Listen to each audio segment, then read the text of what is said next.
control only using ones and zeros. The so-called brake-by-wire system has quietly made its way into many modern cars. However, when it comes to steering, that is, the drive-by-wire system, lightness is key. Lexus RZ is still among the pioneers. We already drove this car a few years ago in France, but now it has been updated. It came with recalibrated steering settings and several other features, and we enjoyed it once again.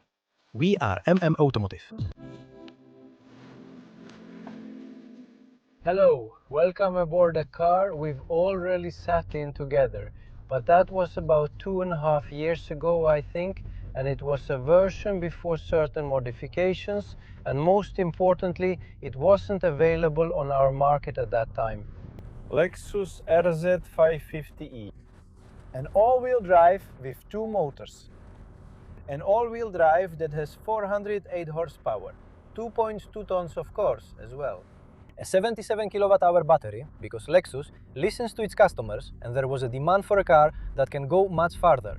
So today we're talking about a car that in practice is said to go 360 to 390 kilometers. I can say for myself that with those 300 kilometers, unless you're really racing the whole time, you can pretty much always count on it. In winter it might be a little different, but we are not testing this car in winter. What's absolutely special about it is the steer-by-wire system. Here, the steering wheel isn't mechanically connected to the front wheels. There's no steering shaft here, it's just ones and zeros. We actually tried out this feature a long time ago in France, and I have to say, after some initial strange feelings, you get used to it really quickly and actually don't have as much trouble trusting it as you might think. Actually, I think I said this back then too. Airplanes have been flying on a similar system for more than 30 years. On top of that, the system is monitored twice. There are backup circuits, so if anything happens, you really don't have to worry that the car won't turn where you want it to. This steering system is designed to make handling the car easier. And that's why it could get this crazy steering wheel, which again looks completely different from anything else. It's more like handlebars, but there's a good reason for it. You're only able to turn it about 200 degrees. That means just a bit past the vertical position to the left and just a bit past the vertical position to the right. There's no additional steering travel beyond that, so you never have a reason to cross your arms. And parking, for example, becomes almost effortless in this setup. Normally, even if you're used to shuffling the wheel hand over hand and know how to do it, it's still a bit of a hassle compared to this kind of convenience. Would I want this in a similar car? I don't mind at all. I can tell you that straight up. It's something that after the first few dozen kilometers actually feels more natural than you might think at first glance. But Lexus RZ, here's the thing. Right now, it doesn't just have a bigger battery capacity. We tested this car a while back. It was a first effort. It was a car that Lexus launched, but they weren't planning to sell it in such large numbers yet, and they spent quite a long time and put a lot of effort into improving it. That means the RZ now has a chassis with a built-in battery. Yes, that was the same before, but for example, the way the battery is mounted to the ETNGA platform, which this car is built on, is significantly stronger. And thanks to that, especially with the F-Sport version, Lexus was able to significantly redesign the chassis setup. And this car, and I can say this honestly because I tried it back then, feels in normal situations, except if you were really rushing somewhere unnecessarily, and it's a Lexus. It's an intelligent machine for intelligent people. With this car, you usually don't rush. There's no reason to. As a smart person, you know you should leave on time, so you don't have to rush on the road. So except for really extreme situations, the RZ doesn't lean, it just gently sways, but at the same time, you can feel how solid it is in its mounts. I really don't like the completely broken road here. At that moment, it's an experience I don't want to have, and you can tell that the car company made sure the car always drives well. And so, as soon as it breaks through that soft little layer it's been swaying on the whole time, when there's a pothole or a bump, suddenly it has to be really stiff, precisely to stay safe when you reach the limit. For example, I have one great road. If any of you drive from Ruzine and go to Slani, you get off at Slani and drive uphill. Now they've built a new roundabout there. There's asphalt there that, especially the summer months, literally melts, and there are these terrible ripples. Every year they try to fix it, but because the afternoon sun beats down on it and there are so many cars driving there, it gets pressed into a shape that's just downright ugly. And for example, the RZ really doesn't handle that very well, let's be honest. But these are extreme situations. I'm just giving a reason to avoid holes, potholes, and when it's really ugly, to just slow down if needed. But otherwise, I can't think of anything from the current Lexus lineup that I've driven that has a better, more centered car. To be completely honest, because here up to about 150 kilometers per hour, it's very pleasantly quiet. Ergonomically, this cabin is literally tailored for me. I don't know what it'd be like if I were 2 meters tall, but there's plenty of headroom. There really isn't much room on the sides either, but I still think that this cabin, which is really snug around the driver, will also fit much broader body types. And everyone will feel comfortable in them, even if someone is bigger. That this car is simply tailored for them. You don't have any room to move here, so you are passively seated in an extremely safe cabin. There's not much room for your knees here, neither on the left nor on the right. But it's more like a modern capsule that you shut yourself inside. And you have no reason to get out at all. That's how it feels, like a very pleasant cockpit. What I honestly really like, I don't know if Matej filmed it for you, he can nod at me now. At night, when you're driving this little car, there's a projection from the side of the dashboard of a nice ambient lighting onto the Alcantara covered door panels. It feels very elegant, and at the same time, which I like, it's actually a cheap but still elegant way to make the cabin more interesting. We also have a panoramic roof that has power supplied to it, so with the press of a single button we can instantly darken it to a non-transparent position where it doesn't let any heat or anything through and you can't even see through it. It's something similar to what you get if you've flown on a 787 Dreamliner. That's the kind of windows it has. There are no shades there either, none at all. But with the press of a button, you can either darken or lighten the window. So that's what we have here on the roof. And it's awesome. That's right. And that's how it's supposed to be. A pleasantly quiet cabin, yeah?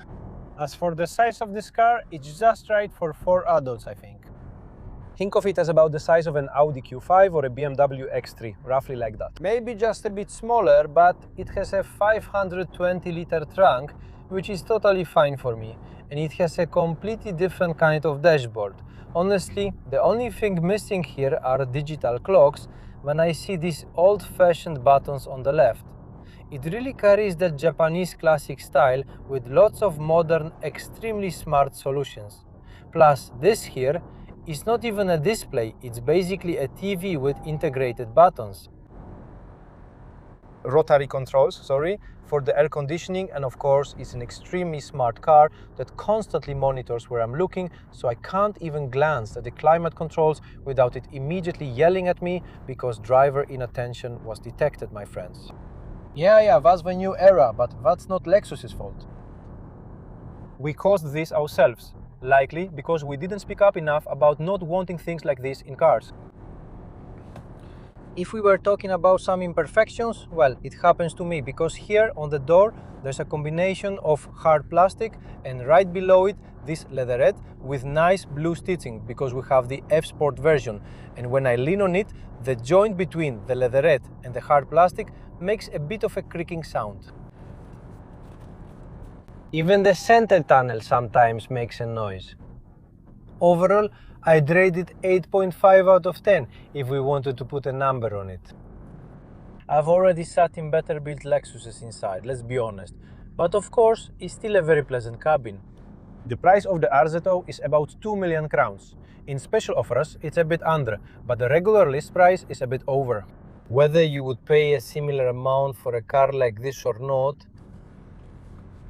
look, that first argument has pretty much fallen away now, when at the beginning the car really didn't have much range. This, I dare say, is a nice average range for today, which is enough for most people who drive 20,000 kilometers in 4 years with a car.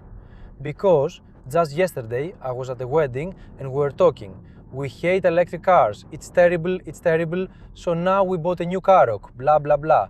And the old one, well, that was also a Karoq, we had it for 4 years and drove 20,000 kilometers with it. I said, you two are perfect for an electric car, you know? How come? I'm saying, come on, exactly what we're talking about. How many miles do you drive in a day? Right. And for this, you may need to adjust to it a little, you know? It's an expensive car, definitely, but it's a car that's completely different in some way. And if you're a bit of a tech geek, if you like things that are absolutely unusual, then first of all, you'll fall in love with this driving experience. And secondly, you'll stand out in front of everyone because simply nobody else has it. And if someone comes up with it in the future, considering that Lexus has been working on it for quite a few years now, I have to say that. I read about it, I wouldn't have noticed it until I started driving a bit faster. The calibration of the steering wheel is significantly more natural than it used to be. It used to happen that with these kinds of steering wheels, you'd get to a hairpin turn, turn it like this, and you'd have to slow down for it to actually turn. That was feedback the developers actually asked about back then. And I said, look, I think this is something that could maybe be done a bit differently. I'm not sure this is how I'd want the car to turn. Now it feels much more natural. Of course, you have to be careful, for example, when you're coming off a fast road or a highway, especially towards Slani, there's a sharp right turn, and as soon as you slow down, the steering ratio gets sharper, roughly around here. I don't know how many degrees it is, whether it's 10, 15, 20, maybe we could find it in the press release, but really, when you're in the car, living it, it's not about the press release or what anyone writes anywhere, it's just what it is. So at that moment, up until then, the steering wheel feels completely normal, but from here on, the steering ratio gets sharper depending on your speed, and at that point, you have to be careful not to put in more steering than you need. But it happens to you once or twice, and then it doesn't anymore. And before that, I had a bit more of a problem with it. It's a really strange car. It's completely normal, like a Lexus. You don't even think about the fact that it's electric. Yes, it's really fast. Mind you, it's 38 degrees outside today. Interesting thing, the battery here isn't from China. It's a battery from a company that's a subsidiary of Toyota and Panasonic. So it's a Japanese battery through and through. They really worked on the steps, the thermal management, so the car can charge at 150 kilowatts, so you can charge from 10 to 80% in about 30 minutes, and so on, the usual stuff. I think that's to be expected and very appropriate, considering how quickly this segment of cars is developing. But what I want to say is, after about 10 minutes of significantly brisk driving, I noticed a bit of a power drop, where those 408 horsepower were no longer fully available. But again, we're getting back to what we talked about at the beginning. This is a car with 408 horsepower, but you're not in a hurry.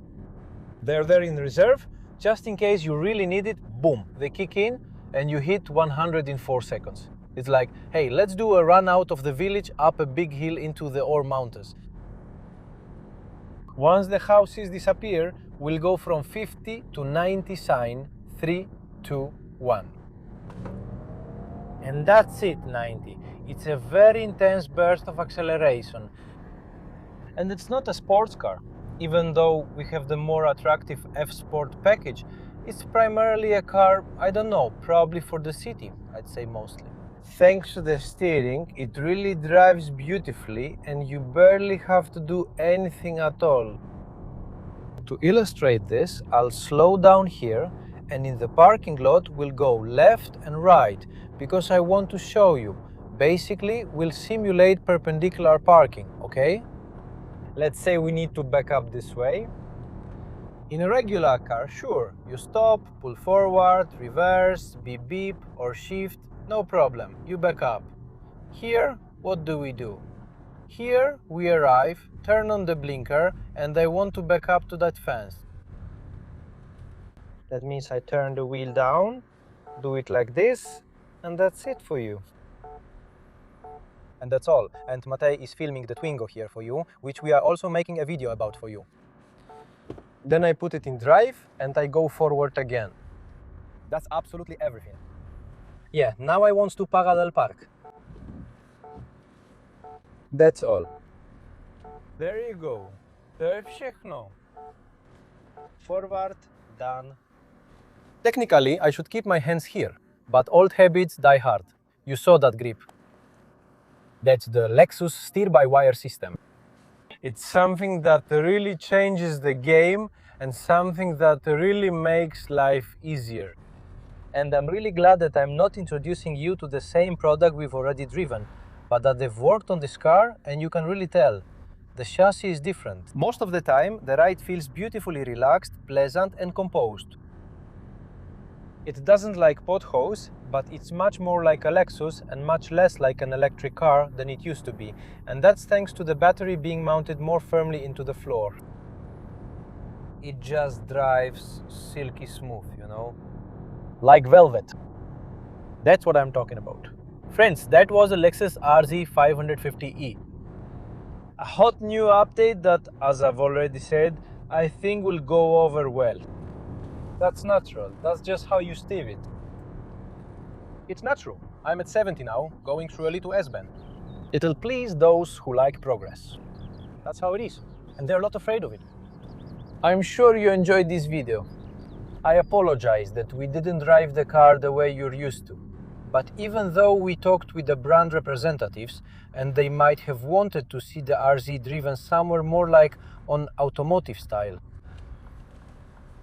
and this car absolutely doesn't encourage me to rush or do anything inappropriate with it. It's just pure comfort in every way. Yes, very flexible. But it's comfortable, not sporty. Here's an example of a feature that will probably start appearing more and more often in electric cars. As soon as someone has sporting ambitions, yes, it's already been said, this isn't a sports car, but if they like to drive a bit more sportily, brands nowadays, including this one, Lexus, offer a manual mode. Here it is, right next to the rotary selector. Forward for drive mode, backward for neutral. I'll press it, DM mode appears, and now I have the fourth gear engaged. Did you hear that right? Like, really? And it sounds like you have worn out bearings. I don't know who came up with this sound. Anyway, now I can drive in manual mode. The only thing that really doesn't work for me right then is the position of the paddles, which I should probably be pressing with my index finger. Please take a photo. Go ahead. Let people see where they are and what it's roughly like, because as soon as I put my middle fingers there, it's just not the same anymore.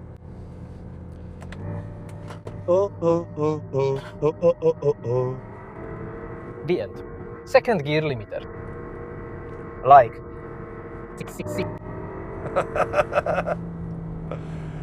Well, if you want to drive more sportily in the curves, you can shift gears yourself. Like.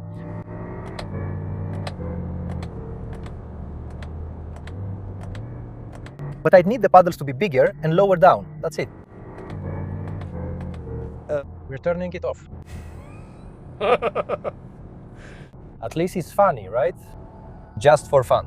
Would you want a manual in an electric car?